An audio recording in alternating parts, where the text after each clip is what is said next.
పైన శ్రేష్టమైన ఉన్నతమైన నామానికి వందనాలు స్తుతులు స్తోత్రాలు చెల్లిస్తున్నాం నాయన. ఇదిగో తండ్రి, రాత్రికాల సమయంలో మరొకసారి మిమ్మల్ని అందరూ కూర్చుకొని తండ్రి ఈ రీతిగా మిమ్మల్ని ధ్యానించడానికి నేను ఇచ్చిన అవకాశాన్ని బట్టి కృతజ్ఞతాస్తుతులు చెల్లిస్తున్నాం. 10 నిమిషాలు నీ మాటలు ధ్యానిస్తున్నారు చెబుతున్న నాకు తండ్రి సమయోచితమైన జ్ఞానాన్ని పరిశుద్ధాత్మక సహాయాన్ని ముందుగా దయచేయండి. వింటున్న నీ పిల్లలకు తండ్రి వినగల మనసులో దయచేయమని ప్రాధాయపడు క్రీస్తున్నామని ప్రార్థన సమర్పిస్తున్నాం అక్కన్న తండ్రి, ఆమేన్. చేరొచ్చిన మీ అందరికీ క్రీస్తు పేరు వందనాలు, అందరికి వందనాలు తెలియజేస్తున్నాం. 10 నిమిషాలు దేవుని వాక్యాన్ని విన్న సందర్భం నాడు యేసుక్రీస్తు వారి చెప్పిన ఈ సందర్భాన్ని ఆలోచన చేద్దాం. చూద్దాం. లూకా రాసిన సువార్త 15వ అధ్యాయం. నాడు యేసుక్రీస్తు వారు ఒక సందర్భాన్ని చెప్పాడు. ఈ లోకంలో మనుషులుగా బ్రతుకున్న మానవ సమాజాన్ని అంతటికి ఎలా దేవుని నుంచి దూరమైపోయిన జీవితాలను దేవుడు మరలా ఎలా దగ్గరికి రప్పించుకుంటాడు, ఆ సందర్భాన్ని ఆనాడు యేసుక్రీస్తు వారు బోధించడం జరిగింది, చెప్పడం జరిగింది. అదే సందర్భాన్ని మనం ఒక రాత్రికాల సమయంలో ఆలోచన చేద్దాం. లూకా రాసిన సువార్త 15వ అధ్యాయం 11వ వచనం నుంచి చదువుదాం. లూకా రాసిన సువార్త 15వ అధ్యాయం 11వ వచనం. మరియు ఆయన ఇట్లా నేను ఒక మనిషినికి 2 కుమారులు ఉండిరి. వారిలో చిన్నవాడు తండ్రి ఆస్తిలో నాకు వచ్చు భాగమిమ్మని తన తండ్రిని అడుగగా అతడు వారికి తన ఆస్తిని పంచిపెట్టి. యేసుక్రీస్తు వారు అన్నాడు బోధిస్తున్న మాటల్లో చెబుతున్న మాటల్లో ఒక మాటలు ఆయన చెబుతున్నాడు. ఏమని అంటే, ఒక మనిషిని కంటే 2 కుమారులు ఉన్నారంట. ఆ 2 కుమారులకి ఆ చిన్న కుమారుడేమో నాకు ఆస్తిలో భాగం ఇవ్వమని అడిగినప్పుడు ఆ తండ్రి ఏం చేశాడు అంటే ఆస్తిని ఏం చేశాడు, భాగంగా ఇచ్చాడు. ఎవరికి? చిన్న కుమారునికి ఇచ్చాడు. చిన్న కుమారునికి ఇచ్చిన ఆ కుమారుడు ఆ ఆస్తిని ఏం చేశాడు ఒకసారి చూడగలిగితే 13 వచ్చింది.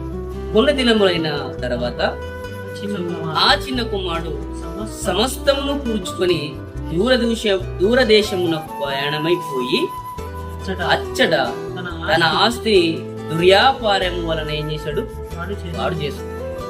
తండ్రి 2 కుమారులు కలిగిన ఒక తండ్రి ఏం చేశాడు అంటే ఆస్తి ఇవ్వమని అడిగాడు. చిన్న కుమారుడు ఆస్తి ఇవ్వమని అడిగినప్పుడు ఆ చిన్న కుమారునికి ఆస్తి అంతా ఇచ్చేశాడు.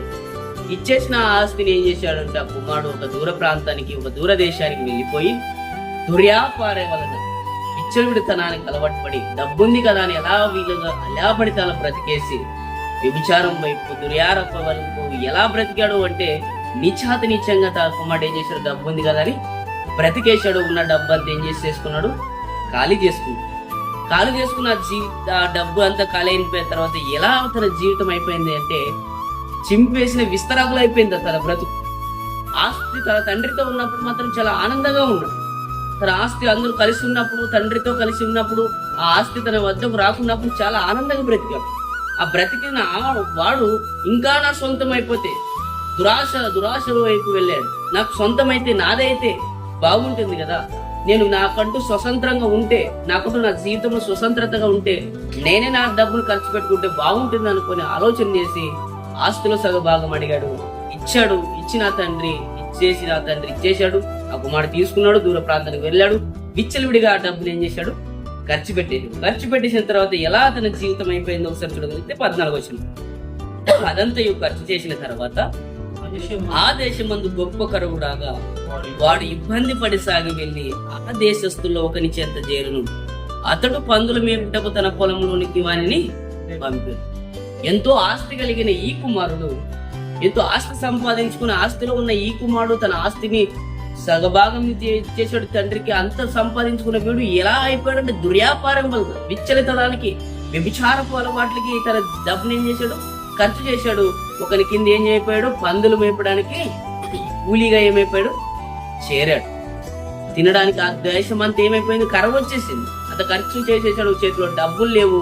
ఎక్కడికి తను తినాలన్నా కూడా తన చేతిలో ఏం లేదు, డబ్బు లేదు. ఒకసారి డబ్బు లేకపోవడం వల్ల పనికి జాయినాడు. ఆ పందులు మేపడానికి పనికి జాయినాడు. పందులు మేపడానికి జాయిన్ అయినప్పుడు ఎలా తన జీవితం సాగిందో చూడగలిగితే 17వ వచనం. అయితే 16వ వచనం, వాడు పందులు తిని 15వ వచనం అట్లా చదువుతుంది. అదంతయు ఖర్చు చేసిన తర్వాత దేశమందు మేపుటకు రాగా వాడు ఇబ్బంది పడసాగి వీళ్ళ దేశస్తులో ఒకరు మంచి ఎంత చెరువు. అతడు పందులు మేపుటకు తన పొలంలోనికి వారిని పంపింది. 10వ వచనం. వాడు పందులు తిని పొట్టుతో తన కడుపు నింపుకొని ఆశపడును కానీ ఎవరు వానికి ఏమీ లేదు. చివరికి వాని పరిస్థితి ఏమైపోయిందంటే పందులు తినే పొట్టును తినే పరిస్థితి వచ్చేసింది. ఆ తండ్రి దగ్గర ఉన్నప్పుడు తన జీవితం గొప్పది. ఆస్తిని తీసుకున్నాడు, ఆస్తిని అంతా విచ్చలవిడిగా ఖర్చు చేసిన తర్వాత తన జీవితం ఏమైపోయింది, నాశనం అయిపోయింది. పనివాడు పెట్టినవాడు లేడు, తనకు డబ్బు ఇచ్చేవాడు లేదు. ఒకవేళ పనివాడు పెట్టుకున్నా కూడా వానికి ఏమీ సాయం చేసేవాడు కూడా లేరు. తినడానికి తిండి లేకపోవడం వల్ల పరిస్థితి ఏమైపోయిందో తెలుసా, పందులు తినే పొట్టును తినడానికి తినేశాడు. పందులు తినే ఆ కడుపు తట్టుకోలేకపోతున్నాడు. అంత డబ్బుని అంత ఖర్చు చేసినప్పుడు ఉన్నప్పుడు అంత తినేవాడు. ఆ డబ్బు లేకపోయేసరికి ఏమైపోయిందంటే తన జీవితం అంతా నాశనం అయిపోయింది. పందులు తినేసే పొట్టు కూడా వానికి ఏమైపోయింది, తక్కువ వచ్చేసింది. దాన్ని తినేసి ఏమైతే చూడగలిగితే 10వ వచనం. అయితే బుద్ధి వచ్చినప్పుడు వాడు నా తండ్రి యొద్ద ఎంతో మంది కూలివాండ్రకు అన్నం సమృద్ధిగా ఉన్నది. వాళ్ళ ఇంట్లో మాత్రం ఎలా ఉందంట, కూలోళ్ళకు కూడా సమృద్ధిగా అన్నం ఉందంట. వాళ్ళ తండ్రి ఇంట పనిచేసే కూలోళ్ళకు కూడా ఎంతో సమృద్ధమైన అన్నం ఉందంట. ఎంతో కడుపు నార అన్నం తినే కూలోళ్ళు ఉన్నారంట. కానీ ఆ కూలివాడు వాళ్ళకే అన్నం ఉన్నప్పుడు ఆ కూలికే యజమాని అయిన వాడు ఏమైపు తింటున్నాడు, ఇక్కడ పొట్టు తింటున్నాడు. ఎందుకు ఇంకా తింటున్నాడు అంటే తండ్రిని కాదని ఏం చేశాడు, తప్పిపోయాడు. తండ్రిని కాదనుకొని నాకు ఈ సగభాగం వస్తే నేనే ఒక యజమానుడు కనుకొని తప్పిపోయిన తర్వాత మన పరిస్థితి ఏమైపోయిందంటే విచ్చలవిడితనానికి జారిపోయాడు. ఈ సందర్భాన్ని యేసుక్రీస్తు వారు ఎందుకు చెబుతున్నాడు అంటే, ఈ సందర్భాన్ని దేవుడు ఆ యేసుక్రీస్తు వారు ఎందుకు మాట్లాడుతున్నారు అంటే, ఈ లోకంలో చాలా మంది ఇప్పటికీ నేటికి దేవుడు కాదని తప్పిపోయిన వారు ఎందరో బ్రతుకుతున్నారు. దేవుడు కాదనుకుని జీవించే వాళ్ళు ఎందరో ఈ సందర్భంలో చూడగలిగిన దేవుడు కాదనుకుని బ్రతుకుతున్న వాళ్ళు లోకంలో చాలా బ్రతుకుతున్నారు కదా, చక్కగా ఆనందంగా సంతోషంగా భోజనాలు చేసుకుంటూ ఉన్నదాన్ని ఆస్తులు ఎన్నో సమర్పరుచుకున్నారు కదా. అంటే అది ఆ సందర్భం కాదు. ఇది లోకంతో సంబంధించిన వాక్యాలు కాదు, దేవునితో సంబంధించినది. ఆత్మానుసారంగా మనం ఆలోచన చేయాలి. ఎలా ఈ రోజున ఆ జీవితం వాడు పరిస్థితి అంత దారుణం అయిపోయింది. ఈనాడు కూడా దేవుడు కాదని బ్రతికేవాడు చాలా మంది కాదు, దేవుడు కాదని బ్రతికిన వాళ్ళ జీవితాలు ఒక రోజున తెలుస్తాయి. ఏమైపోతుందంటే వాళ్ళ జీవితాలు ఏమైపోతాయి, నాశనం అయిపోతాయి. అలా మన ముందు కూడా తప్పిపోయిన కుమారుల జీవితాలు ఇక్కడ మనకు చేర్పిస్తున్నాడు. ఏమన్నా తెలుసా, మీరు కూడా తప్పిపోయారు, రండి దేవుని చెంతకు అని. ఈనాడు లోకంలో ఉన్న వారు చాలా మంది తప్పిపోయారు. దేవుడు కాదనుకొని దేవుని తెలుసుకోకుండా జీవించే వాళ్ళు ఎందరో ఉన్నారు. ఒకవేళ తెలిసినా కూడా దగ్గరికి రాలేని పరిస్థితిలో బ్రతుకుతున్నారు. ఆనాడు కూడా తండ్రి చెంత ఉన్నప్పుడు, దేవుని పక్షాన ఉన్నప్పుడు, దేవుని ఆ యొక్క తండ్రి అనే ఆ తండ్రి దగ్గర ఉన్నప్పుడు ఆ కుమారుడు చాలా గొప్పగా బ్రతికాడు. ఎంతో ఆస్తి కలిగిన వాడు జీవితం ఏమైపోయిందంటే అత్యాశకు వెళ్ళిపోయి నాకంటూ ఒక భాగం వస్తే నేను ఒక యజమానిగా అవుతాను, ఆ యజమానిగా ఉన్న నాకు ఎంతైనా ఖర్చు చేసుకోవాలని ఆలోచన చేశాడు. అంత ఖర్చు చేసుకున్నాడు, ఏమి లేకుండా అయిపోయేది. తన జీవితంలో కడుపు తినడానికి కూడా అన్నం లేక పందులు తినే పొట్టులు తినే పరిస్థితుల్లోనికి వచ్చాడు. అప్పుడు తండ్రి గుర్తొచ్చాడు. ఎవరికి? ఆ కుమారుడు. ఆ తండ్రి గుర్తొచ్చినప్పుడు ఏం చేశాడు అంటే 18 వచ్చాడు. నేను లేచి నా తండ్రి యొద్దకు వెళ్ళి, తండ్రి, నేను పరలోకమునకు విరోధంగాను నీ ఎదుటను పాపం చేసి తిని ఇక మీదటను నీ కుమారుని అనిపించుటకు యోగ్యుడు కాను, నన్ను నీ కూలి వారిలో ఒకరిగా పెట్టుకోమని అతనితో చెప్పాడు. ఆ తండ్రికి ఏం చేశాడు? విరోధంగా ఒప్పుకున్నాడు తన జీవితంలో చేసిన తప్పిదాన్ని. ఆ కుమారుడు తన పరిస్థితి తెలుసుకోలేకపోయాడు. మనం కూడా ఒకసారి దేవుని నమ్ముకున్నాము అనుకోండి, నమ్ముకున్న తర్వాత కూడా మన జీవితంలో ఒకసారి తప్పిపోతే మన పరిస్థితి కూడా అలాగనే అయిపోతుంది. మన జీవితాల పరిస్థితులు కూడా అలాగనే అయిపోతాయి. కానీ దేవుడు నీ చేసిన పొరపాటును క్షమించి నాకు తప్పైపోయింది దేవుడు అని మనం పాదాలు పడినప్పుడు దేవుడు మరలా మనం ఏం చేస్తాడు? క్షమిస్తాడు. వద్దనేవాడు కాదు దేవుడు. మనం కూడా తప్పిపోయి జీవించేవారిగా మనం ఉన్నామే. ఈ తప్పిపోయి ఈ లోకమైన మాయలో పడిపోయి మన జీవితాలను నాశనం చేసుకునే వారిగా ఉన్నాం మేము. మన జీవితాన్ని నిత్య నరకానికి జారిపించే పిల్లలుగా ఉన్నాం మేము. ఆ కుమారులాగా దేవుని చెంత ఉన్నప్పుడు మన జీవితం ఆనందకరమైనదిగా ఉండేదేమో. దేవుని చెంత ఉన్నప్పుడు మనం హ్యాపీగా సంతోషంగా ఆనందంగా ఉండేవాళ్ళం. కానీ ఇప్పుడు మన జీవితంలో ఒకసారి తప్పిపోయితే జీవితం అనేది నాశనం అయిపోతుంది, నరకానికి జారిపోతుంది అన్న సంగతి నీకు ఎరిగి నన్ను ఒప్పుకుని చేసిన పొరపాటు, దేవా నన్ను చేసిన తప్పిదం చేశాను, నీకు విరోధంగా నేను బ్రతికాను, నా జీవితంలో నిన్ను నమ్ముకున్న తర్వాత కూడా మరలా నా జీవితంలో తప్పు చేసి బ్రతికేసి పాపం వైపు వెళ్ళాను, నన్ను క్షమించవని ఒక్కసారి దేవుని ఎదుటి పాదాలు పొంత చేరి ప్రతిమాలితే దేవుడు ఖచ్చితంగా మరలా మనల్ని ఏం చేస్తాడు, స్వీకరిస్తాడు. అలా కుమారుడు కూడా తను చేసిన పొరపాటుని తెలుసుకున్నాడు. తండ్రి, నీ కూలివానిగైనా నన్ను చేర్చుకోనడానికి బతిమాలని వెళ్ళాడు. ఆ చేరుకొచ్చిన ఆ కుమారుని, బతిమలాడిన ఆ కుమారుని, ఉప్పుకున్న ఆ కుమారుని ఏం చేశాడు అంటే ఆ తండ్రి సేద తీర్చాడు. ఎంత గొప్ప సేద తీర్చాడు ఒకసారి చూడగలిగితే 19 వచ్చిన, ఇక మీదట నీ కుమారుని అనిపించుటకు యోగుడనే కాను, నన్ను నీ కూలివానిగా పెట్టుకోమని అతనితో చెప్పుదు అనుకున్నాడు. లేచి తండ్రి వద్దకు వచ్చింది. వాడు ఇంకా దూరంగా ఉన్నప్పుడు తండ్రి వారిని చూసి కనికరపడి పరిగెత్తి వారి మీద తిప్పుకున్నాడు. ఎంత తండ్రి ప్రేమ చూడండి, అంత ప్రేమ. ఆ కుమారుడు తప్పిపోయి తన కుమారుడు నాకు వద్దు తండ్రిని, ఆయన నాకు వద్దనుకొని తన ఆస్తిని తీసేసుకొని పోయినా కూడా ఆ తండ్రి మరలా కుమారుడిని ఎన్ని రోజులకోసారి ఒకసారి కుమారుడు ఇంకా అక్కడ వస్తుండగానే పరిగెత్తుకొని పోయి ఆ తండ్రి ఏం చేశాడు, ఆ కుమారుని హత్తుకున్నాడు. అనుకున్నాడు తన మనసులో, ఏమనుకున్నాడు, తండ్రి దగ్గరికి పోదాం, పులివానిగా చేర్చుకోమని అడుగుదాం అనుకున్నాడు కుమారుడు. కానీ ఆ తండ్రి మాత్రము ఆ కుమారుడి కడమంగానే ఏం చేశాడు, సేద తీర్చేశాడు, హత్తుకున్నాడు, ముద్దు పెట్టుకున్నాడు. ఈ రోజున కూడా మన జీవితాలు కూడా పాపములు పడిపోయాయి. పాపములో జీవిస్తున్న మన జీవితాలు కూడా తండ్రిని వదిలేసి బ్రతుకుతున్నాం. మనం కూడా ఆ పరలోకపు తండ్రి అయిన దేవుని వదిలేసి బ్రతుకుతున్నాం. నీవు కూడా నీ జీవితంలో ఒప్పుకో, దేవా నీకు విరోధంగా నేను పాపం చేసి జీవిస్తున్నానే, నీకు విరోధంగా నా జీవితంలో పాపంలో బ్రతుకుతున్నాను తండ్రి, నన్ను క్షమించయ్యా అని నీవు ఒకసారి దేవుని ఎదుట మోకాళ్ళేసి ప్రార్థన చేసి అడిగితే ఖచ్చితంగా దేవుడు కూడా నిన్ను కూడా హత్తున చేర్చుకుని నీకు కూడా దేవుడు సంపూర్ణమైన జీవితాన్ని దేవుడు ఇవ్వడానికి సిద్ధంగా ఉన్నాడు. మనము కూడా పాపంలో జీవించేవాడు చాలా మంది ఉన్నారు. దేవుడు కాదనుకుని తప్పిపోయిన వారు ఎందరో ఉన్నారు. ఆయన ఎందుకు ఎప్పటికీ దేవుడు త్రోసేసేవాడు కాదు. ఒప్పుకోవాలి, దేవుని ఎదుట చేసే తప్పిదాన్ని ఖచ్చితంగా ఒప్పుకుంటేనే ఖచ్చితంగా దేవుడు మనం ఏం చేస్తాడో తెలుసా, క్షమిస్తాడు. అదిగో చూడండి, ఆ తండ్రి చూడండి, ఆ తండ్రి ప్రేమను చూడండి. ఆ తండ్రి కనబడంగా ఈ ప్రేమ ఏదో సందర్భంది కాదు, దేవునికి మనకు జరిగే సందర్భాన్ని అంత ప్రేమిస్తాడన్న ఒక సందర్భాన్ని యేసుక్రీస్తు ప్రకటింపజేస్తున్నాడు. అంత ప్రేమ కలిగి ఉన్నాడు మన పైన ఆయనని. నువ్వు ఎలా విడిగా ఒక రోజున మన జీవితాలు, ఒకప్పుడు మన జీవితాలు ఏమైనా బాగుండేవా అంటే బాగులేవు. మనం ఎలా బ్రతికేమో అంటే మనకే నచ్చదు. మన గతాన్ని మనం ఆలోచన చేసుకుంటే, మన బ్రతుకుని మనం ఆలోచన చేసుకుంటే విడిగా తినడము, త్రాగడం, ఎంజాయ్ లైఫ్ అంటూ ఎలా బ్రతికేశాం. అలాంటి బ్రతికిన నీ జీవితాన్ని, నా జీవితం దేవుడు రోజున హత్తుకొని మనకు ముద్దు పెట్టి ఇంతటి గొప్ప స్థితిని ఇచ్చాడంటే అది తండ్రి ప్రేమ గొప్పది కాదంటే చాలా గొప్ప. అది దేవుడైన తండ్రి ప్రేమ. ఆ తండ్రి ప్రేమను చూపింపజేయడానికి యేసుక్రీస్తు వారు ఒక సందర్భాన్ని ఎత్తి చూపించి మాట్లాడు. ఆ సందర్భంలో ఉన్న తండ్రి పరలోకముందున్న దేవుడైతే కుమారుడిగా ఉంటున్న నీవు నేనే, కుమారుడిగా ఉంటున్న ఈ లోకమే, కుమారుడిగా ఉంటున్న ఈ లోకంలో ఉంటున్న జనమే. ఈ జనంలో ఎందరో తప్పిపోయిన కుమారులుగా ఎందరో బ్రతుకుతున్నారు. మరి నీవు నేను ఒకవేళ తప్పిపోయి ఉంటే, నీవు నేను కూడా ఇక లోకంలో తప్పిపోయి బ్రతుకుతూ ఉంటే, ఈ లోకంలోనే జీవిస్తూ ఉంటే, తండ్రిని కాదని బ్రతుకుతూ ఉంటే దేవుడు హత్తుకోవడానికి సిద్ధంగా ఉన్నాడు. దేవుడు కూడా నిన్ను చేర్చుకుని హత్తుకొని సిద్ధంగా ఉన్నాడు. నువ్వు రావాలన్న ఆలోచన చేయాల్సే లోపే దేవుడు నిన్ను ఏం చేస్తున్నాడు తెలుసా, హత్తుకోవడానికి సిద్ధంగా ఉంది. మనం ఏం చేస్తున్నామంటే దేవుని చెంతకు రాలేకపోతున్నాం, దేవుని దగ్గరకు రాలేకపోతున్నాం. ఆయన హత్తుకులోనికి అతను హత్తుకునడానికి సిద్ధంగా ఉన్న ఆయనలోనికి ఆ కౌగిల్లోకి వెళ్ళలేని పరిస్థితిలో మనకున్నాం. దేవుడు అడుగుతున్నాడు, రా నా కుమారుడా, తప్పిపోయిన ప్రతి కుమారుడా రా నా చెంతకు రా, నీకు ఒక మంచి దేవుడు ఒక జీవితాన్ని ఇవ్వడానికి సిద్ధంగా ఉన్నాడని. ఆ కుమారుడు చూడండి, ఎంత ఆ కుమారుడు తప్పిపోయిన ఆ కుమారుడు తిరిగి వచ్చినప్పుడు ఆనందం పట్టలేని ఆనందం, అంత ఆనందం పడ్డాడు ఆ కుమారుడు. ఆ తండ్రి కూడా ఎంతో ఆనందిస్తాడు. మనకు తెలుసు, ఒక్క పాపి మరణించి ఒక్క పాపి తన జీవితాన్ని మార్చుకుంటే ఎంతగా సంతోషం ఉంటుందో అని మనం ముందున్న దినాల్లో నేర్చుకున్నాం. ఆ 15వ అధ్యాయం 10వ వచనంలో అదే చెప్తాడు. అంత ప్రేమ. అదే మనం అందరం తప్పిపోయాం. ఈ రోజున మనం కూడా పాపంలో బ్రతుకుతున్నాం, దేవుని కాదని. ఒక్కసారి నీవు తెలుసుకొని ఆయన చేతికి వస్తే దేవుడు నిన్ను చూసి చాలా ఆనందపడ్డాడు. ఆ కుమారుడికి వచ్చిన తర్వాత ఆ తండ్రి అంతే ఆనందపడ్డాడు.